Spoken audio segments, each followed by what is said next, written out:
Let me know if you can hear me because I'm trying out a few new things today and I think it's working, but I'm not quite sure. According to the stream, it's working, so there's that. Hi. Um, if anybody's here that doesn't know me, hey, welcome. Um, Today we're going to talk about a few things that were shared with me that people had questions about. Uh, my goal behind these weekly little live streams is to give you tools to work better and faster with the technology. I Curriculum wise, everybody has so many various needs and it's hard for me to entertain that large of a crowd, but I can give you tools so maybe you can ask next time, okay, you showed me how to do this. I want to do something with my class that can incorporate that. So today we're going to go through a few little ideas and hopefully you'll get one thing out of it. What that is, we shall see.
Okay, I think I figured it out when I switched to my slides. Let me try this.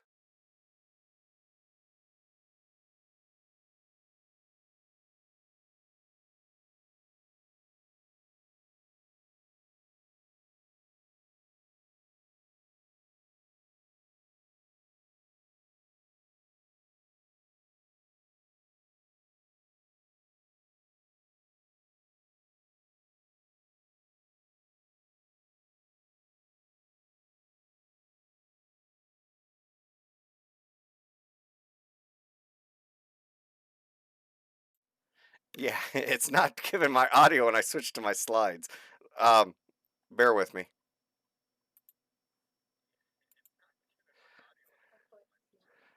Okay, okay, so now this. Okay, that part's working.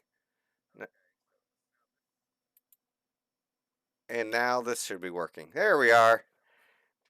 And now this is my desktop.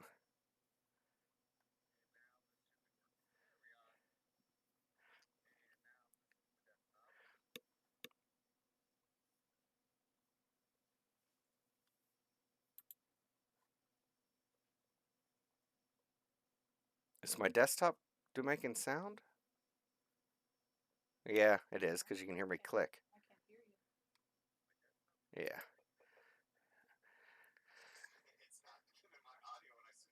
Okay. back in business. Going live, I need another screen because I can't keep track of what's going on where, and I like to mess around with my setup during the week, so sometimes I mess it up. But my pain is your gain. Um, so let's get back on track since you saw that opening slide and didn't hear a thing that I said.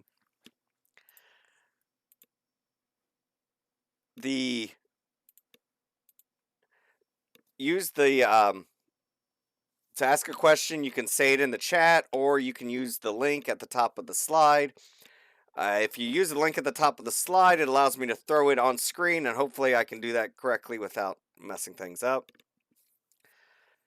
This is why you don't do things live. You record it all, and then, but where's the fun in that? That's not exciting at all. So first, as we go through some of the things I'm going to show today, and I'm going to reiterate what I've said in past sessions, is to make sure you are signed in to Google Chrome, and to check that over in the right side, there should be probably a letter for you. See, I'm signed into Donald Duck here. Make sure you're signed into Google Chrome, because if you're not signed into Google Chrome, all of these bookmarks that we work on, remember when I worked on these a couple weeks ago? They won't sync, and if you go to a different machine or something happens to your machine, they're gone. So double check to make sure you're signed into that. When you're using a Chromebook or your students are using a Chromebook, you're automatically signed in, so you don't have to worry about it on the Chromebooks. So, what we're going to talk about first. We had a question about browser cache and cookies and how to fix things. You'll get a lot of the times, number one rule of troubleshooting, restart your computer. I know it's hard to remember that because I forget to do it, and I'll beat on a machine for half an hour, and then I realize, oh yeah, I should try restarting first. Restarting just kind of fixes a lot of the issues, and I'm getting quite a few help desks now where the person says, hey, I already restarted. That's good. A gold star for you today. Some of you, I'll have to say, yeah, just restart your machine and see if that fixes the issue. But other times, it's a browser cookies and cache issue. And cookies and cache is not a treat. It's not something you win. It's just some pieces of information that are stored on your machine. Let's go through browser cookies first. Browser cookies are little pieces of data that websites will save on your machine, and they will use it to know who you are, to identify who you are, or to figure out what you're doing in their web app. So cookies have nothing to do with chocolate chips or any little treat like that. They are just pieces of information. But what happens is sometimes cookies get out of date, they get corrupted, they're just not what the website's expecting, so the website doesn't work correctly for you. So I'm going to show you how to clear cookies. I need to let's go to Google Drive here. So if I click on the lock, there it says cookies 27 in use. And I can sit here and look at all the cookies that it's set and see the content. It's usually just gobbledygook. But it's also how Google knows that I'm signed in. These are just information that Google uses to verify who I am and other items that it needs to do on the website. And you see Google Drive uses a ton of cookies, but it needs those so it can work. So if a site is messing up, and cookies are specific to the website you're on. If I go to another site,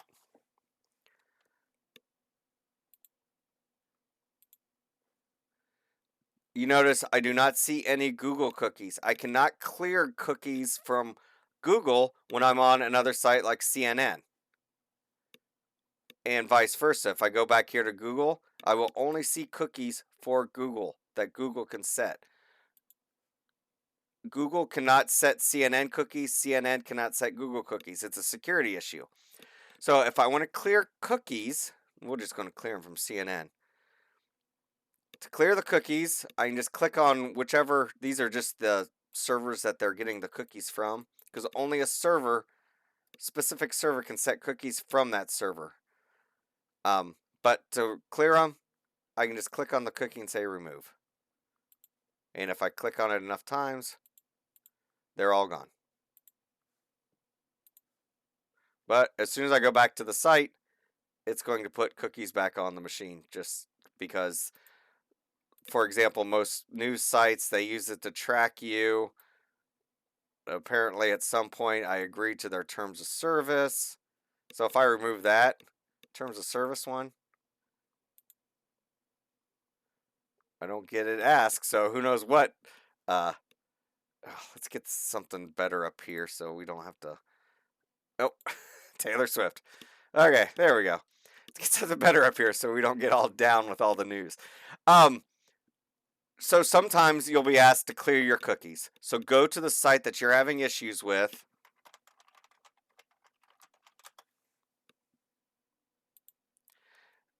You go to the cookies and you can clear those cookies. Now, cache. Oh, get out of here. So if I go to site settings, I can see down here somewhere there should be. Oh, this site hasn't put anything on my machine. It only has one cookie and that's it. There's nothing cached on the machine. But when you go to that site settings, I can say clear data and that'll clear everything from that site. So a lot of the times there'll be an update for student information and you will get some weird questions and just weird problems with the new update. So if you go to click on the lock and go to site settings, I can clear everything with one push. And that'll clear everything off of that site. And that will usually fix it. Your final tip for when you're dealing with issues with a website and you've cleared the cookies, cleared all the data, but it's still acting up, you can hit the refresh button, but that won't totally refresh the page. Hold down the shift key. Oops. Didn't mean to do that. If you hold down the shift key, right there, shift. Oh, I got green backlighting turned on, so the green screen doesn't work. Okay. There we go. The shift key. I need another camera setup. If you hold down the shift key and hit that refresh, it will try its hardest to refresh all of the data it can. So that's your third troubleshooting tip. If a site's just not working right, go in, clear the data, and then hold down shift and hit that refresh just to force it to get everything good, and that will usually fix all of your issues. Also, don't forget to restart your computer. Another question that came up was managing your documents in Google Drive. You probably have 1,000,000 documents. They're probably all in my drive, and it's getting to be a real hassle trying to find the documents you're working on. Searching is becoming a pain because it's pulling up tons of other files that you don't need to work with. So I'm going to show you some tips on working with your documents in Google Drive. I need to put that question thing on the regular slides. Oh well. That'll be something for next week. I guess I could put here, I'm going to put the URL to that down in the chat. There you go. So, oh, it's not a clickable URL. Let's try that. Still not clickable. Oh, there it is. Okay. There you go. You can ask questions right by clicking on that link in the chat. I'll do that for next time too. So, how can we, let's go to Google Drive, manage our Google Drive? I want to turn off this quick access. So you notice here I've got a bunch of files. They're all in my drive. This is not my normal account because I don't want to accidentally share something that might not work. Now, this is how I do it. It might not work for you, but you might get some ideas on how you could make it work for you. I don't want to say this is the best way, this is the only way. This is the way that works for me. It's the best way for me, but it might not be the best for you. However, you could get some good ideas for it. So, how I manage my documents. Every year, I create a folder in my drive for that current year. And if I right click on this folder, I also change the color to it so it's not that boring gray. So I know, okay, right away, this is my folder for this year. Inside that, I create folders for the various kinds of information that I'll be working on for this year. You might want to do it by subject matter. You might want to put in documents by subject matter. It just depends on what works best for you. All of mine I just dump into documents for the year. But if I was doing this, if I had my classes, which I don't have anymore, but if I had my classes, I would probably make a folder for each one of my classes inside my documents folder. It depends. I might make it outside here. A lot of it depends on how many files I'm going to create, what I'm going to use, how I'm going to use them. So that you'll have to work on. But I make my 1920 and then I'll make these 5 folders in there because that way all my pictures that I might take or use for this year, I go in the pictures.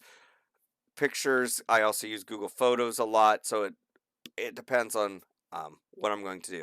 And here, you get a bonus tip for today. Install the Google Drive app on your phone, and you can upload your pictures directly to a folder in your Google Drive. And it supports multiple accounts. So if you have a personal account and your school account, you can easily select the account to upload. So this is how I organize my Google Drive. If I'm using a file from the previous year, and I just made this up today, so that's why there's not documents. If I want to use this one document in this year, I don't just drag it over because that will move it. I like to have an artifact from years past because I'm constantly updating files and it's kind of nice. There is a revision history in Google Docs, but that doesn't work for pictures or files that I might create outside of Google Drive.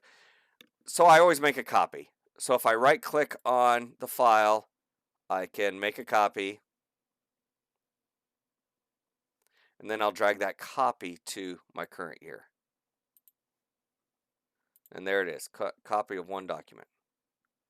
And then I'll rename it. Sometimes I'll put the year in the file name if it's something that I'm using every year, because sometimes it gets confusing when you do the search and I get 10 hits on one document and I don't know which one's the best.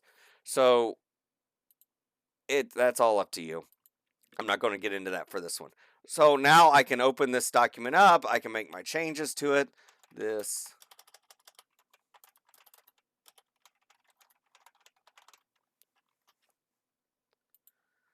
And I have it as a copy, and it's not messing up my original. So I still have access to that. Once you get a bunch of files in here, though, you still have the issue of trying to find files. And so I'm going to show you a few searching tips for Google Drive. The first one, I'm going to go into the folder that I'm starting out in, 1920. I can say location is, and then go to 1920. Now, it's only going to show me files that are in my 1920. So if I put everything from this year in my 1920, I can do that advanced search and search only in the 1920 folder. It saves me a lot of time because it's not going to show up. If I take that away, it's going to pull up both of them. Now, when you do get a bunch of them, you can click on the file, not double click because that'll open it. You can click on the file, and at the bottom, it shows you, oops, let me get out of the way. it shows you where that file is located. So it's in my drive 1819, and if I click on the other one, it's going to change to 1920. So you can, if you get a bunch of results, you can always search for it. Now look, it's searched in title because I use the advanced. That is one way to cut down on finding a file, is use title colon. Remember in Gmail, we use different subject colon, to colon, from colon. Google Drive has their own sets of little modifiers for your search. This will only find the word one if it's used in the title of a document, not if it's used within the document.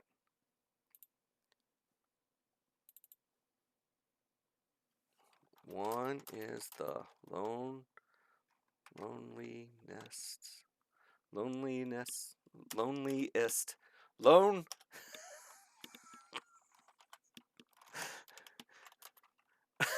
I can't even spell today.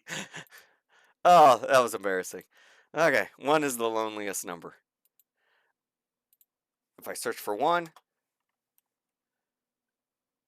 oh, and it didn't show up yet because I just did that. But you notice when I search for one, I get a bunch of files that might have one in it. But if I search for title, it'll only find them in the title. So title colon can come in very, very handy. You can also say, okay, I'm only looking for a document. I'm only looking for a spreadsheet. And this will come up with nothing. Because I don't have a spreadsheet named that.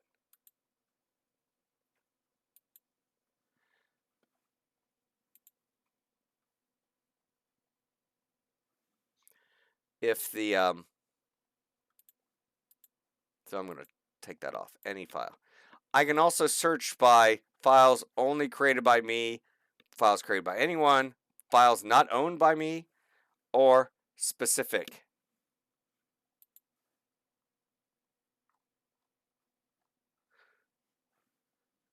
So I can search for a specific person like Mickey Mouse.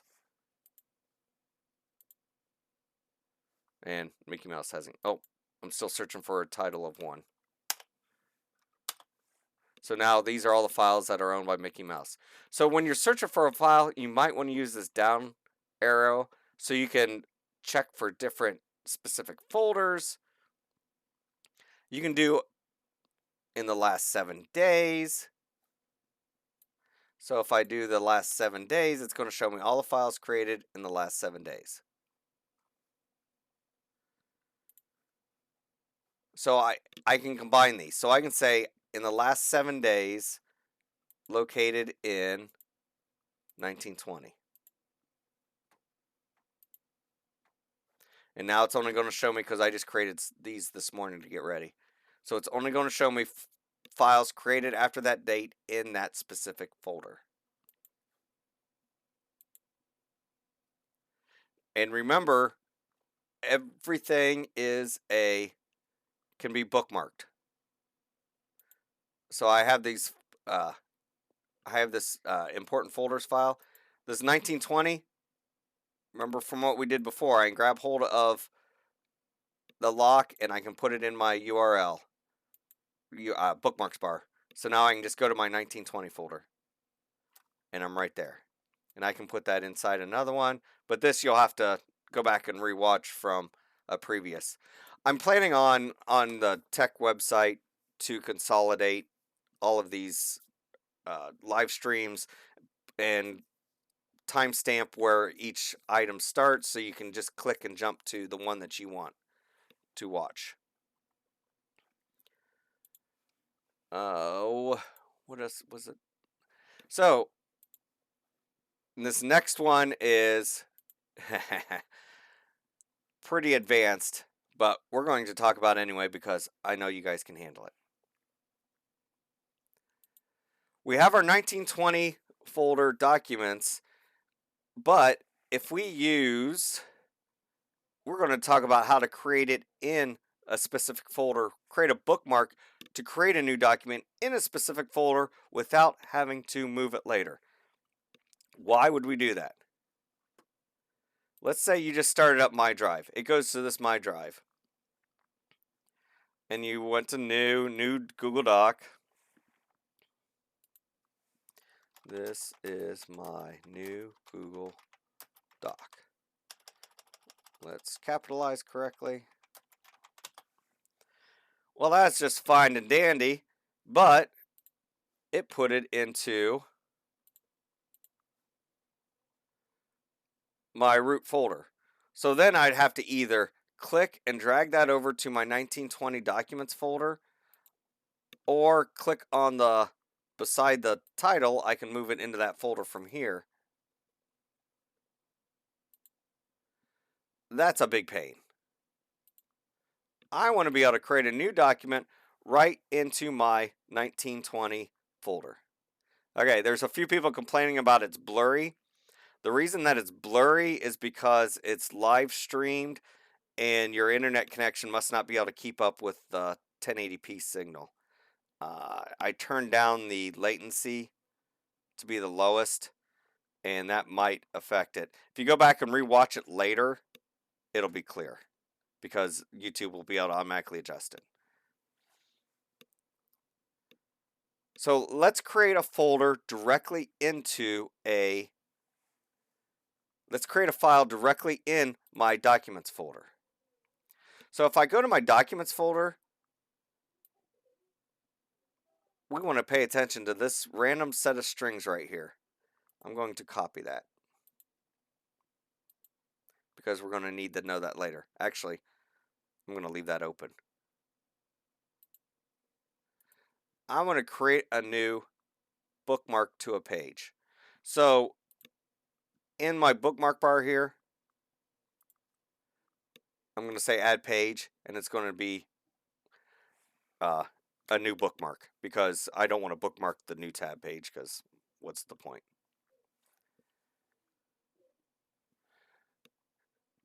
I'm going to name it new doc. Down in the URL, we're going to change a few things.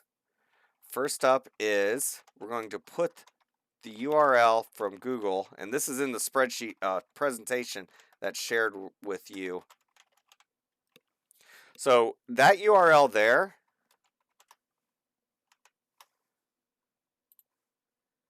if I just enter that URL, it's going to create a new document. But that's creating it in my root folder, which is not what we want. So I'm going to go back and edit my.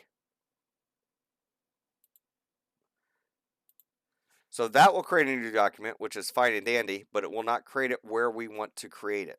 We need to add some gobbledygook to that. And this is where this folder name comes in handy. So I'm going to highlight that and copy it. And this is being recorded, and you can go back and rewatch it because you might want to. And you might not want to. It's up to you. So on the end of this, we need to add some nice little stuff that I don't know what it stands for, but I'm going to type it so you can see it. So it starts out with USP equals a question mark, USP equals drive underscore web, and folder equals. And here is where we put in that folder ID, that 17NT, that whole mess right there. We're going to put that into there. So the first part of it, that's the standard longer URL to create documents, and we're going to add that question mark USP equals drive underscore web and folder . Now I'm going to save this. So now if I hit my new doc, and when I mouse over it, you'll see the whole my incredible awesome file.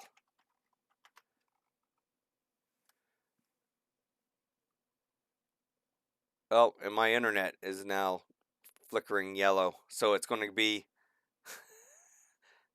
after I said everybody else's internet, mine just dropped for a second.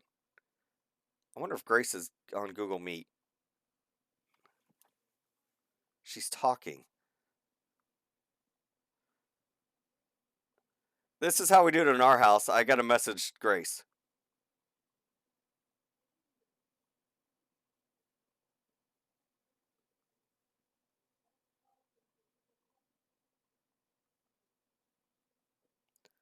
I can hear her talking right upstairs. Okay. Let's see what she says, because she's killing my upload.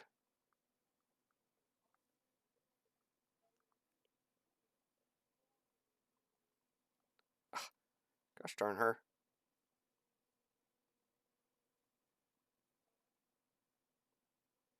Here, I'm calling her now. Hey, are you on Google Meet? Are you on the internet?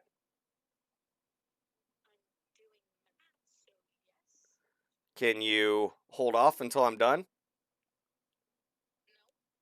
Well, you're gonna. I'm gonna kick you off.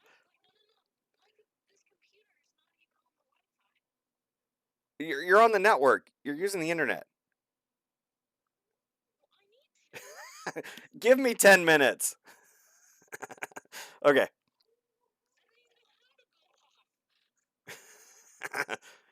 Okay. I gotta get it back to my live stream. Bye. Yeah, my internet's going all over the place, and I blame the kid. Okay, so I named my folder, my file that I created in my bookmark, my incredibly awesome file. And if I go over here to 1920 documents, you see that the file showed up right in my documents folder and not in my root. So create a bookmark. First part's going to be that, and this is all in the spreadsheet, in the slideshow, so you can get it. Copy that over, and then find the folder's URL, and now I can create new documents.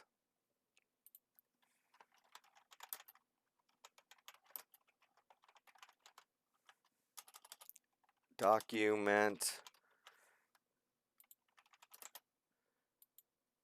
Oops. Wait for it to save. And they're all going to be put, see, another great document created right in that folder. So now, as I'm working, okay, I need to create a document. I can just click on that link, and it'll create it in the right spot, all for me, good to go. So the URLs for that are in the Google Slideshow presentation, so you can go through and see how I did that, and you can rewatch this a few times to help you. But it is pretty nice. Finally, asynchronous versus synchronous. I wish I'd have had this thought 6 weeks ago, but it just hit me this past week. A lot of us are doing Google Meets with students, and we're doing our classes, trying to do that synchronously. That's what the synchronous part, all at the same time. But as we look at extending what we're learning now and into the future, we don't know what the fall is going to look like. Asynchronous means they do work at their own time. If you work on doing videos, and I'm going to say lectures, and I mean the lectures in the broad sense of the term, how to do something. If you do that as a video with just the lecture, just the video asynchronously, that's something you can save and you can reuse over and over and over, depending on what you're teaching. But you can still reuse things, and since you don't know what the student's household is like, can they be online at the same time? We're having some issues here, and it's only 3 of us. Maybe they can't be on the Google Meet at the same time when you're teaching it. So if you think of trying to do things asynchronously, they can work on it at their own time, at their own space, and maybe if they want to have a chat with you, you can do a chat later, and you can go from there. So that's what I wanted to get, and the big thing is you can record things and use them later. So, should we be deleting student copies of Google Classroom assignments or just leave them be? I would just leave them be. if you look in your folder, you have a folder named Classroom. And inside it is Classroom for each one of your classes. And that's where it stores all of the assignments. So if I go to my Super Secret Learning Tech Extreme, here are the assignments that I've given, and all those files that have been turned in or used with that assignment are inside that folder. You can also, I was using this when I would teach to store templates, documents, other resources for that class. And then when I'd create the class for the next year, I would make a copy and drag those over as a way so I knew all of my resources for Super Secret Learning Tech Extreme were in that folder. But I would create the course brand new every year and not reuse the old one. So if you're creating it brand new every year, I wouldn't bother cleaning things out. Google gives us unlimited storage, and it's always easier to find the file when you need it than to try to restore it. Because after a while, even files in Google Drive are deleted for good. So I would recommend just leave them be. And that's when you do the search, you can do owned by me to cut down so you're not seeing every file that a student has shared with you. Fun story. Let me show the sharing on this. It wasn't that folder. I had a student who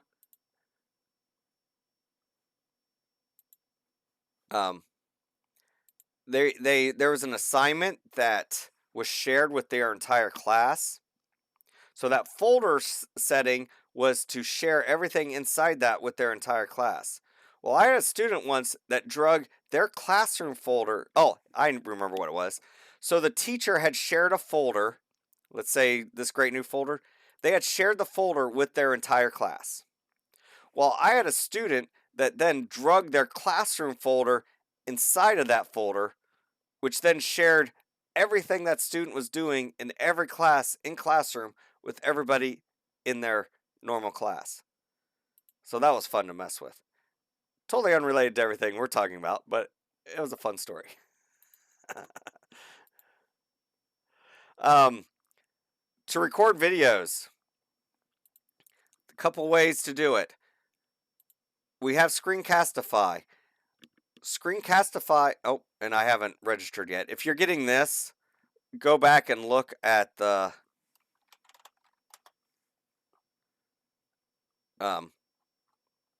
tech website, and I have an article on, where is it? It's back in March. There it is, Screencastify. It'll tell you how to get the code so you can unlock it so more than 5. Screencastify is free right now. We don't know what the money situation is going to be like. We don't know if we'll be able to pay for it next year. But that's one option. It works really well. It's very nice. But you might be limited to 5 minutes next year. Just FYI. I don't know where we're going to be for that yet. So, you have Screencastify. And to record, you can select to record the browser tab, which would be this tab right here, the entire desktop, or just the webcam. So that's nice with students because they can just record themselves and send that to you. If you're recording the desktop or the browser, you can embed your webcam. And this isn't going to work because I'm using my webcam for the live stream. But you can hit record and record. Ta-da. It's going to record the whole screen. Now it's recording well, in a second. Now it's recording the whole screen. Da-da-da-da-da. And then I can hit the little dude up there and say stop recording. So there's mine, and you can trim it and do all sorts of fun stuff with it. Screencastify works really, really well. But, like I said, I don't know if we'll have the full version come fall. Loom is another competitor for Screencastify. And I have it installed here. You denied access. What? Yeah, it's got access. It's complaining because it's trying to get access to things it can't have because I'm streaming. So Loom, this D right here would have my webcam if it was going, and you can start recording.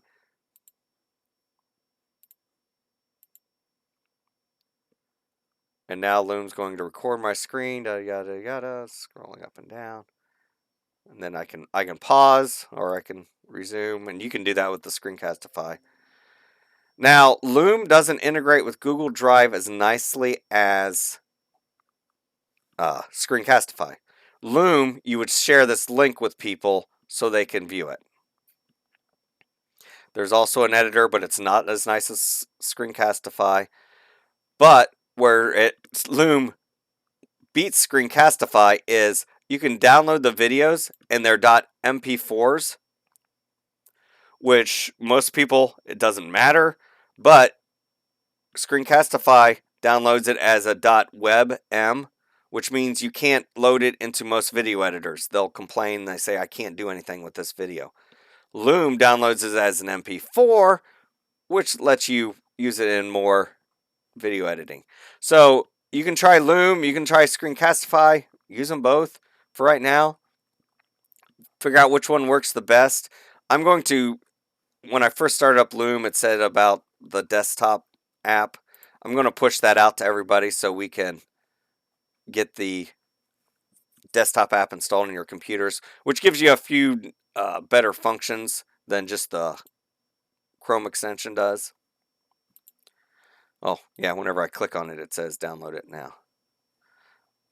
It's nice because you can change the size of your circle here, and the circle is just a little different.